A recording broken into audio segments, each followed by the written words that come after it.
Penggabungan perusahaan plat merah menjadi holding masih menjadi ciri khas kinerja Menteri BUMN Erick Thohir.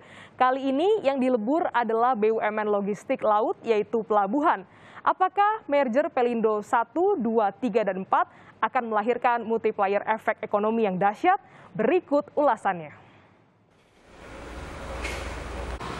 Sistem pelabuhan berstatus badan usaha milik negara BUMN segera terintegrasi satu sama lain. 1 Oktober 2021, Kementerian BUMN memastikan Pelindo 1, 2, 3, dan 4 akan melebur menjadi holding bernama PT Pelabuhan Indonesia. Aksi korporasi ini mengantarkan Pelindo masuk dalam kategori pelabuhan berskala global, sebab total aset setelah merger mencapai 112 triliun rupiah. Ini berarti kemampuan Pelindo dari sisi pendanaan dan investasi akan semakin besar. Pelindo digadang-gadang bakal menjadi operator peti kemas terbesar ke-8 di dunia. Mampukah demikian? Agar bisa bersaing di level global, akademisi sekaligus pengamat BUMN mengatakan, sektor logistik harus ditopang daya saing pelabuhan, yaitu harga yang kompetitif.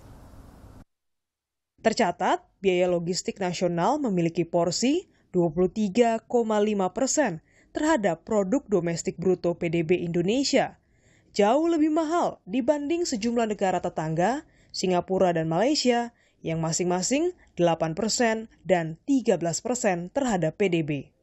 Daya saing perekonomian nasional salah satunya ditentukan oleh seberapa jauh sektor logistik akan bisa berperan cukup baik. Pelabuhan adalah salah satu faktor yang menentukan seberapa jauh kekuatan logistik nasional bisa compete di level internasional. Kita mendengar selama ini bahwa ada kelemahan-kelemahan dari daya saing pelabuhan, kaitannya misalnya dengan soal kongesti yang masih sering terjadi di banyak pelabuhan di Indonesia. Juga layanan terkait dengan soal kecepatan layanan peti kemas, dwelling time dianggap masih cukup tinggi. Demikian juga birokrasi layanan pelabuhan itu sendiri. Merger Pelindo dipastikan mengubah skala usaha dan fokus perusahaan. Tetapi prinsip kehati-hatian harus diterapkan karena kapal bisnis yang berlayar juga berukuran kian jumbo. Apalagi meskipun menyatu, nantinya tetap akan ada 4 subholding yang sesuai dengan klaster bisnis Pelindo selama ini. Ada harapan lebih baik karena memang dengan skala yang besar, peringkat Pelindo di dunia menjadi naik gitu ya dengan penggabungan 4 skala ini ya, 4 wilayah Pelindo yang sekarang.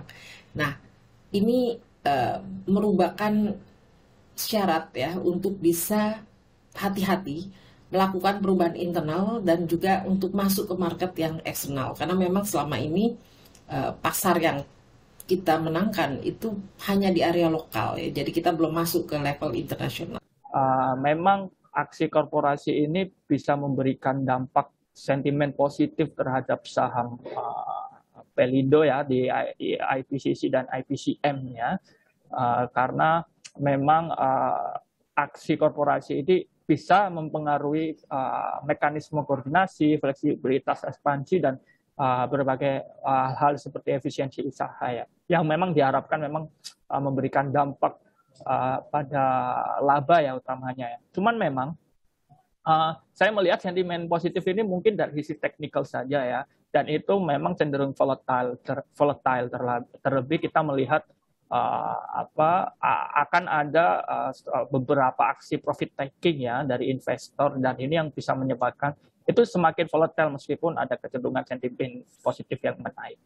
Itu. Terus cuman pada jangka panjang saya melihatnya memang tetap sentimen ini harga saham akan dipengaruhi oleh kinerja fundamental. Nantinya apakah aksi merger ini pada jangka panjang bisa memberikan dampak positif terhadap fundamental, itu yang akan nanti mempengaruhi harga saham pada jangka panjang. Peta bisnis merger Pelindo 1-4 sebenarnya mimpi lama Kementerian BUMN yang berulang kali gagal terwujud. Asal sesuai target dan rencana yang mulus, merger pelabuhan milik negara ini akan memberikan multiplier efek yang dahsyat. yaitu integrasi distribusi barang dan jasa yang lebih hemat waktu dan biaya. Selain itu, kepuasan pengguna jasa pelabuhan diyakini menimbulkan gairah-gairah investasi baru yang lebih merata di Indonesia. Glenys Oktania, Tim Liputan, Kompas TV, Jakarta.